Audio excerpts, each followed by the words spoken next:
আলাম ইয়ালাম বিআন্নাল্লাহা ইয়ারা, সে কি জানে না তার মালিক তাকে দেখছে? সে যদি গোপনেও গুনাহ করে তবুও দেখছে, প্রকাশ্যে গুনাহ করে তবুও দেখছে, সে সুদ খায় তবুও দেখছে, ঘুষ খায় তবুও দেখছে, বেপরদায় চলে তবুও দেখছে। বান্দা, তুমি কি ভাবছো যে আমি যে নাফরমানি করি আমার মালিক দেখে না, আমার রব দেখে না? আল্লাহ তাআলা বলেন, শোনো শোনো, ওয়া ইন্না আলাইকুম লাহাফিজিন, জানো ওয়া ইন্না আলাইকুম লাহাফিজিন, তোমার উপরে আমার পক্ষ থেকে তোমার সমস্ত আমলগুলি হিসাব রক্ষণকারী আমি নিযুক্ত করছি। কিরামান কাতিবিন, সম্মানিত দুজন লেখক তোমার পাশেই আছে। 24 ঘন্টা তুমি যা করতেছো তোমার সব কিছু একজন লিখতেছে, ফেরেশতা লিখতেছে। তোমার হায়াতের জিন্দেগির গুনাহ করো আর নেক করো, ভালো করো আর খারাপ করো, সব কিন্তু একজন লিখতেছে, সব লিখতেছে। মালিক উপরে বসে দেখতেছে দেখতেছে দেখতেছে। আল্লাহ বলেন, শোনা না ফরমান, আলাম ইয়ালাম বিআন্নাল্লাহা ইয়ারা, কাল্লা লা ইল্লাম ইয়াংতা।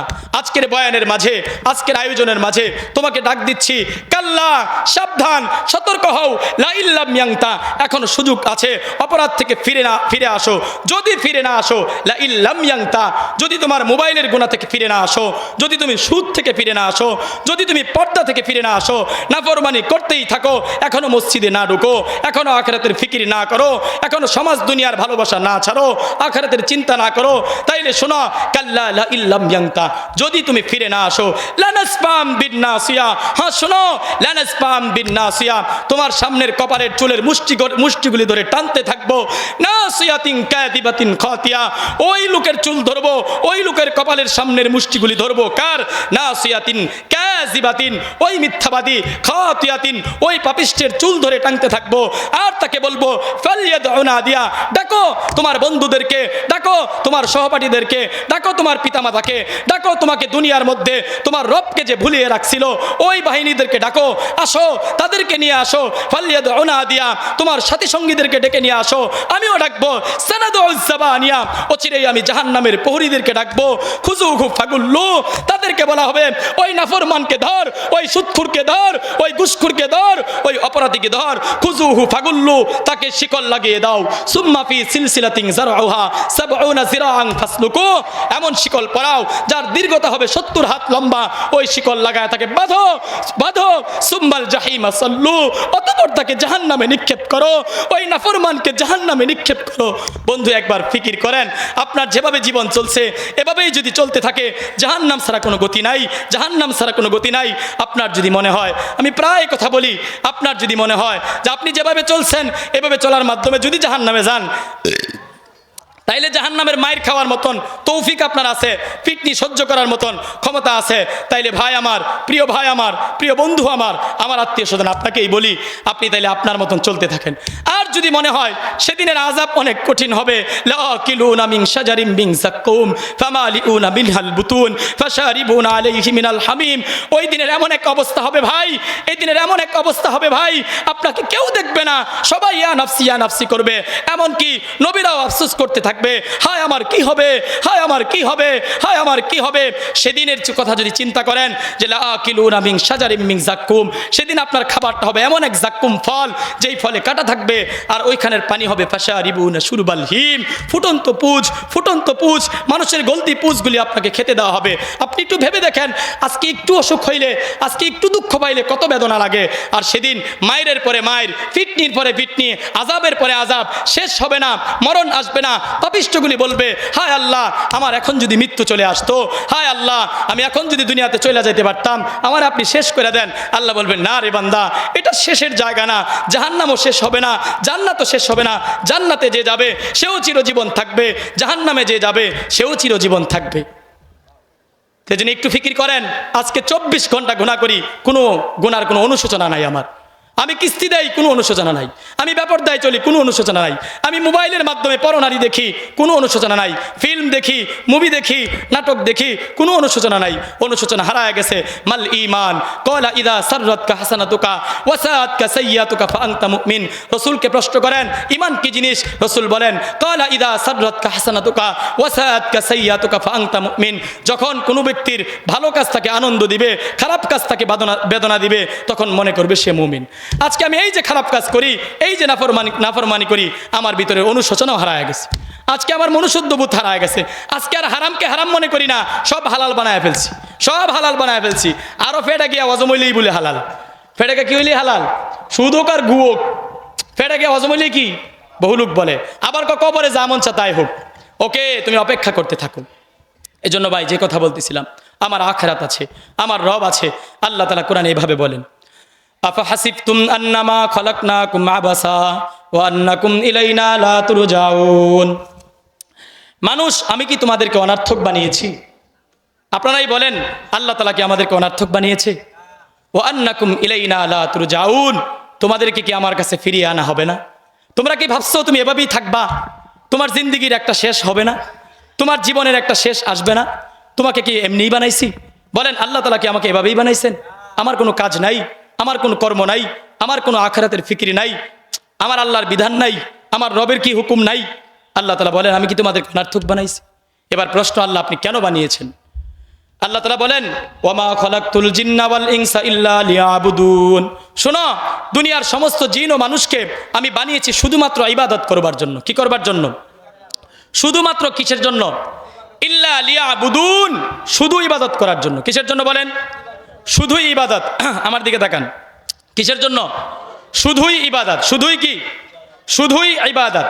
তাহলে এবার আপনার প্রশ্ন, হুজুর শুধুই যদি ইবাদত হয়, তাইলে আমি চাকরি বাকরি করি কেন, খাবার খাই কেন, ঘুম যায় কেন, সংসার করি কেন, বিবাহ করলাম কেন, সামাজিকতা লেনদেন করি কেন? আপনিও তো করেন, আপনিও তো চাকরি করেন, আপনিও তো ব্যবসা করেন, আপনিও তো বাণিজ্য করেন, আপনার জীবনেও তো দুনিয়ার কাজকর্ম আছে। তাহলে শুধুই যদি ইবাদত হয়, তাহলে তো আপনি শুধু শুধু ইবাদত করেন না।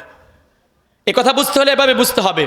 আল্লাহ তাআলা বলেন, আমি দুনিয়ার সমস্ত মানুষকে বানিয়েছি শুধুমাত্র আমার ইবাদত করার জন্য।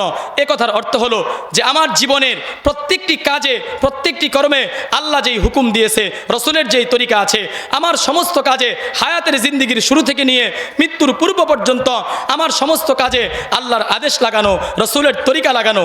আমি যখন আমার সমস্ত কাজে আল্লাহর আদেশ লাগাবো, রসুলের তরিকা লাগাবো, তখন আমার সমস্ত কাজ ইবাদত হবে। যেমন নামাজ পড়তে যাই, নামাজে আল্লাহর হুকুম আছে, রসুলের তরিকা আছে, এটা ইবাদত। রোজা আসতেছে, রোজা রাখবো, রোজায় আল্লাহর হুকুম আছে, রসুলের তরিকায় আছে, রোজা ইবাদত। জাকাত আসবে, জাকাতে আল্লাহর হুকুম আছে, রসুলের তরিকা আছে, জাকাত ইবাদত। হজ করব, হজে আল্লাহর হুকুম আছে, রসুলের তরিকা আছে, হজ ইবাদত। কুরবানি করব, কুরবানিতে আল্লাহর হুকুম আছে, রসুলের তরিকা আছে, কুরবানি ইবাদত। সুদ খাবো না, সুদে আল্লাহর হুকুম নাই, রসুলের তরিকা নাই, এটা ইবাদত। বেপরদায় চলবো না, বেপরদায় আল্লাহর হুকুম নাই, রসুলের তরিকা নাই, এটা ইবাদত। আমি আল্লাহর থেকে যত কিছু নিষেধ আছে সবগুলি ছেড়ে দিব, যত আদেশ আছে সবগুলি মেনে নেব। আল্লাহ তাআলা ইবাদত বলতে একথা বুঝিয়েছেন, আমার এক বান্দা তার টোটাল জিন্দেগিতে, পরিপূর্ণ জিন্দেগিতে, জন্মের পরে বালেগ হওয়ার পর থেকে ইসলামী শরিয়ার বিধান তার উপর যেদিন থেকে ফরজ হয়েছে, সেদিন থেকে নিয়ে মৃত্যুর পূর্ব পর্যন্ত সে যা করবে, ওই কাজের মধ্যে দুইটা জিনিস লক্ষ্য করবে। দেখবে এখানে আল্লাহর আদেশ আছে কিনা, রসুলের তরিকা আছে কিনা। দেখতে হবে আমার কাজের মাঝে, যেমন আমি বিবাহ করলাম, আমার বিবাহের মাঝে আল্লাহর আদেশ আছে কিনা, রসুলের তরিকা আছে কিনা।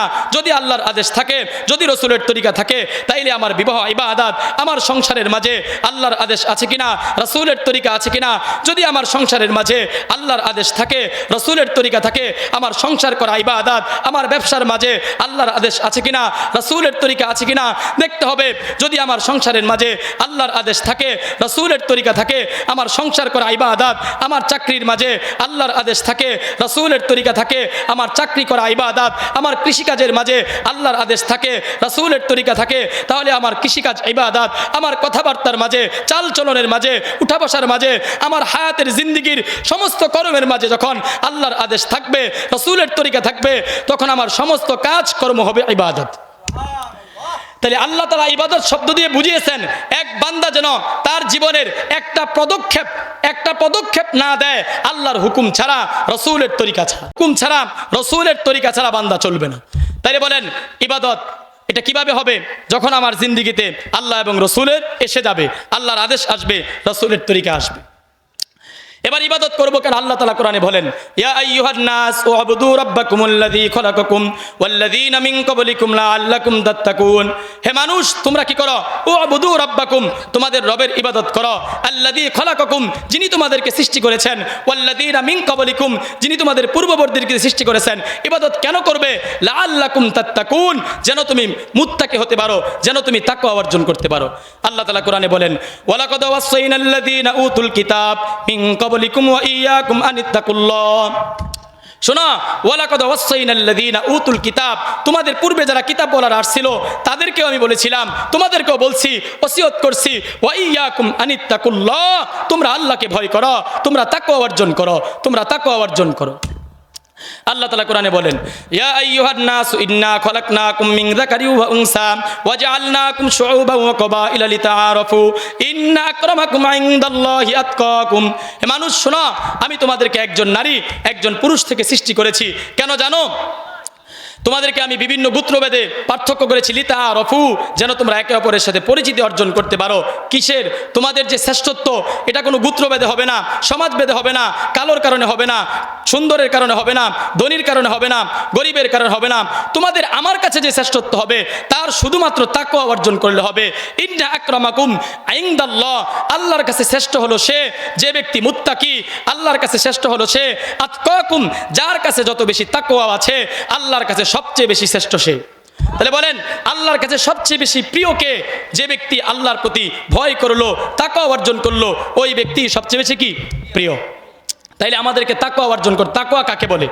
তাকওয়া শব্দের অর্থ হলো শিরিক থেকে বাঁচা, কবিরা গুনাহ থেকে বাঁচা, সগীরা গুনাহ থেকে বাঁচা, এক কথায় আল্লাহর সমস্ত নিষেধ থেকে বাঁচা, আল্লাহর সমস্ত আদেশগুলি করে নেওয়া, এর নাম হলো তাকওয়া।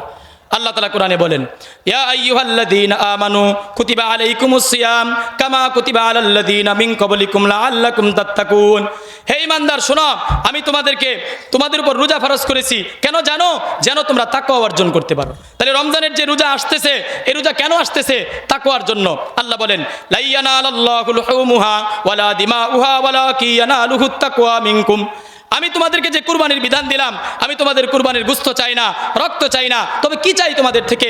ওয়ালাকিন ইয়ানালুহুত তাকওয়া মিনকুম, আমি তোমাদের থেকে তাকওয়া চাই। রাসূল বলেন, আন আবি হুরায়রা রাদিয়াল্লাহু আনহু قال قال رسول الله صلى الله عليه وسلم ان الله لا ينظر الى صوركم ولا اموالكم ولكن ينظر الى قلوبكم واعمالكم। নিশ্চয়ই আল্লাহ তাআলা কারো আকৃতির দিকে তাকান না, আল্লাহ তাআলা কারো সম্পদের দিকে তাকান না। আল্লাহ দেখেন কি? ওয়ালাকিন ইয়ানজুরু ইলা কুলুবিকুম, তার অন্তর দেখে, ওয়া আমালিকুম, তার আমল দেখে। আল্লাহ তাআলা কোরআনে বলেন, আল্লাযী খলাকাল মাউতা ওয়াল হায়াতা লিয়াবলুয়াকুম আইয়ুকুম আহসানু আমালা। আমি তোমাদের হায়াত দিয়েছি, মউত দিয়েছি, কেন জানো? আইয়ুকুম আহসানু আমালা, যে তোমাদেরকে উত্তম আমলকার এটা পরীক্ষা করবার জন্য। তোমাদের হায়াত মউত দিয়েছি কিসের জন্য? আমলকার উত্তম এটা পরীক্ষা করার জন্য। আল্লাহ বলেন, ওহুয়াল্লাযী খলাকাস সামাওয়াতি ওয়াল আরদা ফি সিত্তাতি আইয়ামিন ওয়া কানা আরশুহু আলাল মা লিয়াবলুয়াকুম আইয়ুকুম আহসানু আমালা। শোনো, এই আসমান জমিন আমি 6 দিনে সৃষ্টি করেছি। আমি যখন আরশে ছিলাম তখন আমি আরশে থাকা অবস্থায় এগুলি সৃষ্টি করছি। কেন জানো? লিয়াবলুয়াকুম, যেন তোমাদের পরীক্ষা নিতে পারি। কিসের পরীক্ষা? আইয়ুকুম আহসানু আমালা, তোমাদের মধ্যে কার আমল উত্তম, কার আমল ভালো, কার আমল সুন্দর। এই উত্তম আমলের, সুন্দর আমলের, ভালো আমলের পরীক্ষা নেওয়ার জন্য। তাহলে যেটা বলতে চাইছিলাম সেটা হলো, দুনিয়ার মধ্যে কোনো ব্যক্তিত্ব দিয়ে, ধন সম্পদ দিয়ে, উঁচা লম্বা খাটো দিয়ে শ্রেষ্ঠত্ব হওয়া যায় না। শ্রেষ্ঠত্ব হতে হবে তাকওয়ার গুণে। কিসের গুণে? তাকওয়ার গুণে। এবার আল্লাহর কাছে প্রশ্ন, কথা আমি শেষ করে দিচ্ছি, যে আল্লাহ, আমি যদি তাকওয়া অর্জন করি আপনি আমাকে কি দিবেন? আমি যদি তাকওয়া অর্জন করি আপনি আমাকে কি দিবেন? হ্যাঁ রব্বায়ে করিম, রব্বুল আলামিন, আমি যদি আমার সাধ্যমতো আপনার আনুগত্য করি, আপনাকে ভয় করি, আপনার তাকওয়া অর্জন করি এবং আপনার আদেশ নিষেধ মেনে চলি, তাহলে আপনি আমাকে কি দিবেন? রব্বায়ে কারীম যেন বলেন, যাও, কথা দিলাম, যদি তুমি তাকওয়া অর্জন করো তাহলে তোমাকে হেদায়েত দিয়ে দিব। যালিকাল কিতাবু লা রাইবা ফি হুদাল লিল মুত্তাকিন। এটা সেই কিতাব যাতে কোনো সন্দেহ নেই। আল্লাহ বলেন, হুদাল লিল মুত্তাকিন, এই কিতাব মুত্তাকিদেরকে হেদায়েত দিবে। আল্লাহ তাআলার কাছে বললাম, আল্লাহ আর কি দিবেন আমাকে? আমি যদি তাকওয়া অর্জন করি, আপনাকে ভয় করি, আপনার সমস্ত আদেশ নিষেধ মেনে নেই, আপনি আর কি দিবেন? রব যেন বলেন, তুমি যা জানো না, যে এলেম তোমার কাছে নাই, আমি তোমাকে সেই এলেম দিব। ওয়াত্তাকুল্লাহ ওয়া ইউআল্লিমুকুমুল্লাহ, আমি তোমাকে এলেম দিয়ে দিব। আল্লাহ বলেন আর কি দিবেন? আল্লাহ বলেন, যদি তুমি তাকওয়া অর্জন করো, ইয়া আইয়ুহাল্লাযীনা আমানু ইন তাত্তাকুল্লাহা ইয়াজআল লাকুম ফুরকানা, হে ঈমানদার, যদি তোমরা তাকওয়া অর্জন করো, তাহলে অবশ্যই তোমাদেরকে ফুরকান দিয়ে দিব। কি দিব? ফুরকান হলো হক বাতিল, হক কোনটা বাতিল কোনটা, সত্য কোনটা মিথ্যা কোনটা, এটা পার্থক্য করাকে ফুরকান বলে। এটা পার্থক্য করতে পারে যে তাকে ফুরকান দেওয়া হয়। তাহলে আল্লাহ তাআলাকে যদি বলেন, আল্লাহ আপনি আর কি দিবেন যদি আমি তাকওয়া অর্জন করি? আল্লাহ বলেন, ইন্নাল্লাহা ইউহিব্বুল মুত্তাকিন, যে তাকওয়া অর্জন করবে অবশ্যই আমি আমার থেকে আমার ভালোবাসা তাকে দিয়ে দিব। তাহলে তাকওয়া অর্জন করলে আল্লাহ আমাকে কি দিবেন? ভালোবাসা দিবে। আর কি দিবেন? আল্লাহ তাআলা বলেন, যদি তুমি তাকওয়া অর্জন করো, ইয়া আইয়ুহাল্লাযীনা আমানুত্তাকুল্লাহ ওয়া কুলু কাওলান সাদীদা ইউসলিহ লাকুম আমালাকুম ওয়া ইয়াগফির লাকুম যুনুবাকুম, হে ঈমানদার, যদি তোমরা আল্লাহকে ভয় করো, তাহলে শোনো, ইউসলিহ লাকুম আমালাকুম, তোমাদের আমলকে আমি সুন্দর করে দিব, তোমাদের নামাজ সুন্দর করে দিব, তোমাদের রোজা সুন্দর করে দিব, তোমাদের হজ সুন্দর করে দিব, তোমার সংসার সুন্দর করে দিব, তোমার কাজ কারবার সুন্দর করে দিব, তোমার ব্যবসা বাণিজ্য সুন্দর করে দিব, ওয়া ইয়াগফির লাকুম যুনুবাকুম, এবং আমি তোমার থেকে তোমার অপরাধগুলি মাফ করে দিব, ক্ষমা করে দিব। আল্লাহ তাকওয়া অর্জন করলে আপনি আমাকে আর কি দিবেন?